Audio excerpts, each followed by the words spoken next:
Hai semua, selamat datang di channel Baca Saham. Pada video ini, kita akan membahas satu topik dengan judul Saham Big Caps anjlok. Dulu harganya 9 ribuan, sekarang 4 ribuan. Dividennya cukup menarik. Tapi seperti biasa, semua pembahasan ini bukan rekomendasi dan hanya informasi. Ingat, kerugian kamu tanggung sendiri ya.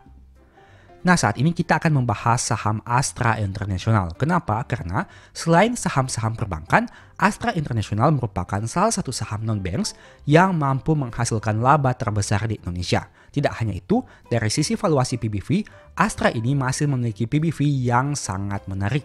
Dan dividen yieldnya juga cukup menarik dalam beberapa tahun terakhir ini. Nah, pertanyaannya, apakah dividen investing di saham ini worth it atau tidak? Mari simak penjelasan berikut ini. Ini merupakan informasi dividen saham ASII untuk payment year-nya sejak tahun 2015 hingga tahun 2024. Ingat, data ini saya reka berdasarkan payment year-nya. Dan mohon cek lagi datanya karena bisa saja ada salah input atau salah hitung. Dari data ini bisa kamu lihat total dividen per share saham ASII yang sudah dibagikan sejak tahun 2015 hingga 2024 adalah 2.720. Untuk totalnya setiap tahun bisa kamu lihat berdasarkan data yang ada ini. Di tahun 2015 totalnya 216, turun menjadi 168, tetap 168, naik menjadi 190, naik menjadi 211, turun menjadi 184, turun lagi menjadi 132, naik drastis menjadi 282, naik signifikan menjadi 650, dan turun sedikit menjadi 519. Untuk detail growth-nya sebagai berikut. Growth tertinggi pernah mencapai di atas 100%, yaitu di tahun 2022 dan di tahun 2023, dengan growth yang mencapai 114 dan 130%. Tapi dividennya juga pernah menurun, yaitu dengan penurunan terbesar sebanyak minus 28%. Ada juga pernah turun hingga 22 dan 20%, dengan detail yang bisa kamu lihat pada tampilan berikut ini. Kemudian mari kita asumsikan bagaimana jika kita punya 100.000 lembar saham Astra International. Dengan data ini bisa kamu lihat total dividen yang sudah kita terima adalah 272 juta. Dengan asumsi harga beli kita Rp6.000 per lembar, itu artinya kita mengeluarkan dana 600 juta rupiah dan sudah memperoleh dividen 272 juta. Angka 6.000 ini merupakan angka yang cukup konservatif karena saya mempertimbangkan kita menerima dividen sejak tahun 2015 hingga tahun 2024. Jadi saya tidak menggunakan harga Astra saat ini di angka 4.000-an, tapi saya gunakan angka 6.000 agar supaya lebih konservatif. Itu artinya dengan skema ini, kamu sudah balik modal sekitar 45% dari saham Astra International untuk dividen yang diterima tahun 2015 hingga tahun 2024. Nah, menurut kamu bagaimana? Dengan komposisi balik modal sebanyak 45%, apakah Astra International ini menarik? Ingat, Astra ini merupakan salah satu saham yang rutin bagi dividen 2 kali dalam 1 tahun. Tidak hanya itu, dalam beberapa tahun terakhir, angka dividen yield-nya cukup menarik karena bisa kamu lihat terjadi kenaikan dividen per share yang cukup signifikan. Nah, kita lihat sekilas terkait grafik harga sahamnya. Dalam 10 tahun terakhir memang harga saham Astra International mengalami penurunan yang cukup signifikan. Bisa kamu lihat sempat menyentuh angka 9 ribuan, tapi kini di angka 4 ribuan. Memang pada tahun 2020 bahkan pernah turun hingga di bawah 4 ribuan. Dari aspek PBV ini yang menarik. Kenapa? Karena meskipun harga sahamnya di angka 4 ribuan, tapi PBV-nya sudah mencapai angka 0,89 kali. Rata-rata PBV-nya 1,91 dan kini bahkan bisa dikatakan mencapai PBV terendah dalam 10 tahun terakhir. PBV ini mirip seperti PBV pada saat terjadinya krisis di tahun 2020. Bahkan bisa dikatakan sedikit lebih rendah pada saat krisis tersebut. Nah, bagaimana menurut kamu dengan PBV serendah ini? Apakah Astra International sudah mulai menarik? Kita lihat sekilas terkait historical laba perusahaan ini. Bisa kamu lihat sejak tahun 2016 hingga tahun 2024, laba Astra International dalam jangka panjang masih mengalami pertumbuhan. Di tahun 2016 berdasarkan data di Stockbit, labanya 15,1 dan di tahun 2024 mencapai 34 triliun. Itu artinya sudah terjadi kenaikan di atas 100% dalam beberapa tahun terakhir. Nah, ini merupakan hal menarik dari saham Astra International. Tentunya, jika labanya meningkat dengan porsi dividen yang sama, seharusnya angka dividen per share juga mengalami kenaikan. Tidak heran jika kamu melihat saham ini memiliki growth dividen yang cukup drastis, setidaknya dalam beberapa tahun terakhir ini. Memang ada kemungkinan sahamnya mengalami penurunan untuk dividen yang dibagikan, tapi jika dilihat dalam tahun 2015 hingga tahun 2024, bahkan growth-nya pernah mencapai di atas 100%. Selain melihat dari sisi kinerja keuangan maupun fundamentalnya, ada satu aspek lagi yang bisa kamu pertimbangkan, yaitu kamu melihat dari sisi psikologi. Apakah kamu masih tenang memiliki saham ini atau tidak? Mungkin dari segi fundamentalnya, kamu tahu bahwa Astra ini menghasilkan laba yang sangat besar, mencapai 34 triliun di tahun 2024. Tapi bagaimana kondisinya jika kamu terus melihat harga sahamnya mengalami penurunan? Memang angka dividen yield-nya cukup jumbo, tapi bagaimana kamu bisa menenangkan psikologimu agar supaya tidak diombang-ambingkan oleh market? Satu tips yang bisa kamu lakukan adalah dengan kamu bisa melihat di media sosial terkait bagaimana bisnis perusahaan ini masih berjalan. Astra ini merupakan salah satu grup yang memiliki berbagai segmen bisnis di lini bisnisnya masing-masing. Entah itu otomotif, entah itu pertambangan, entah itu alat berat, dan lain sebagainya. Sehingga salah satu hal yang bisa kamu lakukan adalah dengan melihat bagaimana bisnisnya masih berjalan. Selain itu, bisa juga melihat dari sisi kemegahan tower yang mereka miliki. Bagi kamu yang berada di lokasi Jabodetabek, kamu tentu sudah tahu Menara Astra yang merupakan salah satu gedung yang sangat megah di Jakarta ini sendiri. Silahkan kamu googling ataupun melihat di YouTube terkait kemegahan bangunan tersebut. Memang dengan melihat kemegahan gedung Astra ini terkesan klise, tapi sebenarnya itu merupakan salah satu tips yang bisa kamu lakukan agar supaya psikologimu bisa menjadi lebih tenang. Bagaimana menurut kamu? Apakah Astra ini masih menarik atau tidak? Silahkan tulis di kolom komentar. Dan sebagai informasi, semua pembahasan di video ini bukan rekomendasi dan hanya informasi saja. Sebelumnya juga saya sudah sempat buat satu video yang mungkin bisa berguna bagi kamu. Nonton hingga selesai agar memperoleh pemahaman yang utuh. Pada video kali ini, saya khusus akan membahas saham Astra International atau dengan kode ASII. Jika kamu lihat di sini, dalam waktu 3 tahun terakhir, harganya turun 15% dan saat video ini dibuat ditutup pada angka 4.930 dan selama tahun 2025 ini masih naik tipis sekitar 0,61%. Nah, lebih khusus kita akan membahas 7 hal yang berkaitan dengan saham Astra International ini. Mari kita bahas satu persatu dan silahkan kamu simak untuk jadi pertimbangan apakah ingin membeli saham ini atau tidak. Poin yang pertama adalah terkait valuasi yang masuk akal dan laba yang besar. Apabila kamu melakukan screening berdasarkan 2 kriteria ini saja, yaitu net income di atas 20 triliun dan memiliki PBV di bawah 1 kali, maka dari ratusan saham yang ada di Bursa Efek Indonesia, kamu hanya akan menemukan 2 nama saham saja. Yang pertama adalah Astra International dengan laba 34 triliun dan yang kedua adalah ADRO dengan laba 22 triliun rupiah.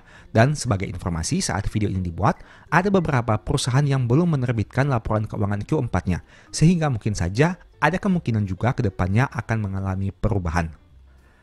Nah, selain net income, kita bisa lihat dari aspek PBV-nya juga. ASII memiliki PBV 0,94 kali dan ADRO memiliki PBV 0,77 kali. Artinya hanya 2 saham ini yang memenuhi kriteria saat video ini dibuat.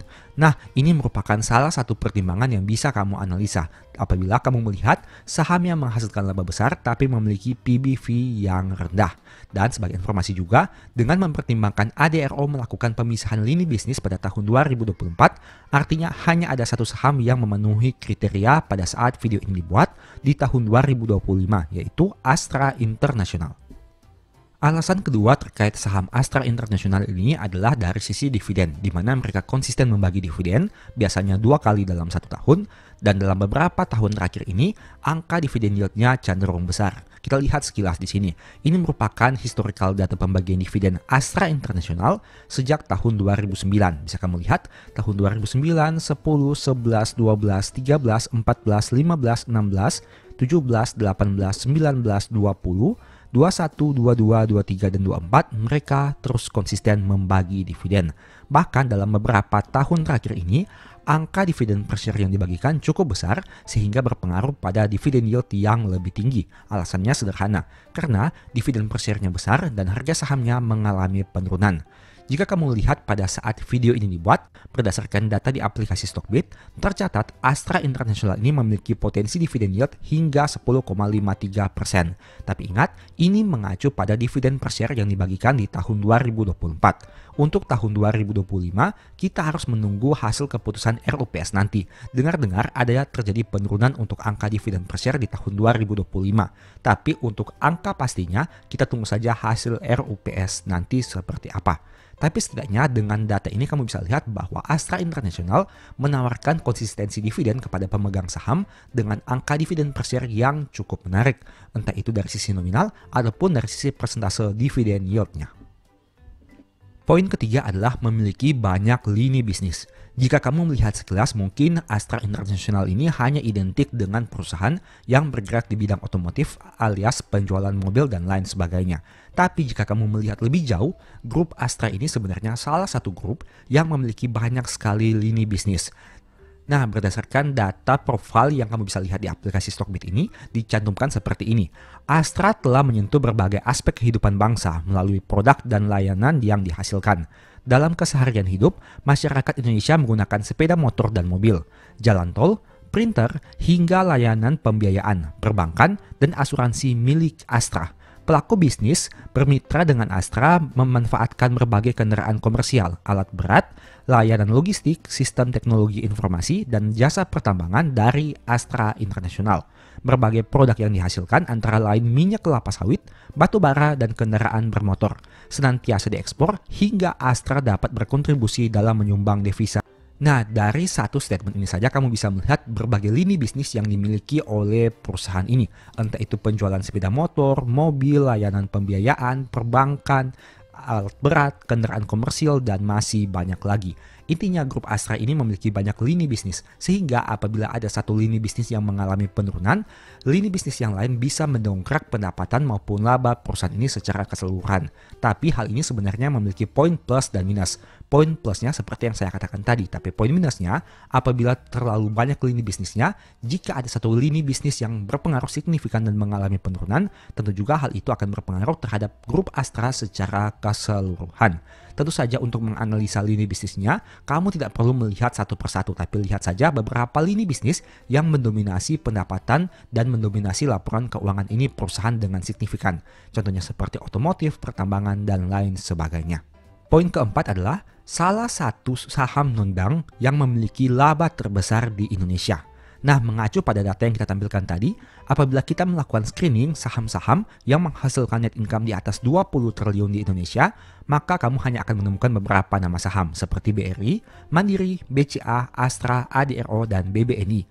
Dari beberapa saham ini kamu tentu sudah tahu bahwa BRI, Mandiri, BCA, dan BNI merupakan saham perbankan. Dan hanya ada dua saham non-bank, yaitu Astra International dan Adaro.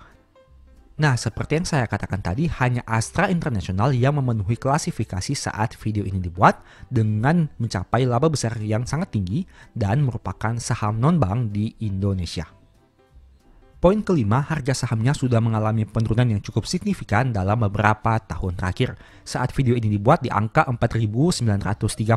Dan jika kamu melihat grafik ini, harga sahamnya mirip seperti harga saham di tahun 2020, bahkan sempat menyentuh angka di harga saham tahun 2015 dan seterusnya. Nah, dari grafik ini saja kamu bisa lihat bahwa dalam jangka panjang, memang dalam beberapa tahun ini harga saham Astra mengalami penurunan. Dari yang awalnya sempat menyentuh angka 9 ribuan, kini hanya tersisa di angka 4.930. Itu artinya terjadi penurunan yang sangat signifikan. Dan artinya apabila kedepannya ada potensi kenaikan harga saham, bisa kita lihat bahwa potensi kenaikannya cukup lebar. Apalagi jika mempertimbangkan dengan kinerja Astra International di tahun 2024. Meski begitu, ini masih hanya sebagai simulasi saja. Bisa jadi benar, bisa juga salah. Mengingat kita tidak tahu kedepannya seperti apa. Apabila kinerjanya dapat terus tumbuh, artinya bisa saja harganya bisa naik. Tapi sebaliknya, apabila ternyata kinerjanya mengalami penurunan, tidak menutup kemungkinan harganya bisa turun lebih dalam lagi. Nah, selain dari sisi harga saham, kita juga bisa melihat dari sisi valuasi PBV-nya. Rata-rata PBV selama 10 tahun adalah 1,94 kali dan kini hanya 0,94 kali. Artinya, PBV-nya sudah mengalami penurunan yang cukup signifikan setidaknya dalam 10 tahun terakhir. Dan PBV saat video ini dibuat bisa dikatakan merupakan salah satu PBV terendah Astra International dalam 10 tahun terakhir ini. Sekarang kamu bandingkan dengan pencapaian laba yang berhasil mereka capai. Ini juga masuk kepada poin selanjutnya, di mana labanya masih tumbuh di tahun 2024 alias poin ke-6. Pada tahun 2024, laba Astra adalah 34 triliun rupiah. Laba ini mengalami kenaikan dibandingkan tahun 2023. Mari kita lihat histori laba Astra International setidaknya sejak tahun 2015. Ternyata laba di tahun 2024 ini menjadi laba tertinggi setidaknya dalam beberapa tahun terakhir. Dan itu artinya Astra masih mencatatkan kinerja yang sangat memuaskan di tahun 2024 ini dengan berbagai kelebihan yang mereka miliki, tapi juga tentu saja ada kekurangannya. Dan kamu silahkan pertimbangkan sendiri. Harga sahamnya turun, PBV-nya sudah di bawah 1, di bawah rata-rata historical PBV, memiliki dividen yang baik, dan mereka masih mampu mencetak kenaikan laba di tahun 2024. Apakah itu merupakan peluang atau itu merupakan sesuatu yang harus kamu waspadai? Dan poin terakhir, punya gedung atau tower yang megah. Sebenarnya ini hanya merupakan poin tambahan. Apabila kamu melihat di YouTube atau berbagai media sosial, kamu bisa melihat bahwa Astra International ini merupakan salah satu perusahaan yang memiliki tower megah di Jakarta. Kamu bisa lihat untuk kantor pusat Astra International yang berdiri dengan berbagai fasilitas dan kemewahan yang ada. Memang sebenarnya hal ini tidak serta-merta berpengaruh kepada analisa kita. Tapi seperti yang sudah saya pernah bahas sebelumnya, dengan melihat kondisi seperti ini, kamu tentu akan memiliki psikologi yang lebih tenang apabila harga sahamnya mengalami penurunan yang sangat signifikan. Karena perusahaan ini memiliki lini bisnis yang banyak, bisnisnya beroperasi di mana-mana, memiliki tower yang sangat megah, dan hal itu tentu saja bisa menjadi nilai tambah bagi perusahaan ini sendiri. Artinya kita tidak hanya mengontrol dari sisi logika kita, tapi kita juga bisa mengontrol dari sisi psikologi kita, agar supaya setiap keputusan yang kita ambil bisa lebih akurat, dan bisa membuat psikologi kita tentu menjadi tenang, terlebih apabila harga sahamnya mengalami penurunan. Nah, dengan berbagai poin yang saya bahas tadi, menurut kamu bagaimana? Apakah Astra International ini layak di average down atau tidak? Menurut saya pribadi, ingat ini hanya menurut saya pribadi, bukan rekomendasi dan juga bukan sebagai jaminan untuk ajakan jual dan beli.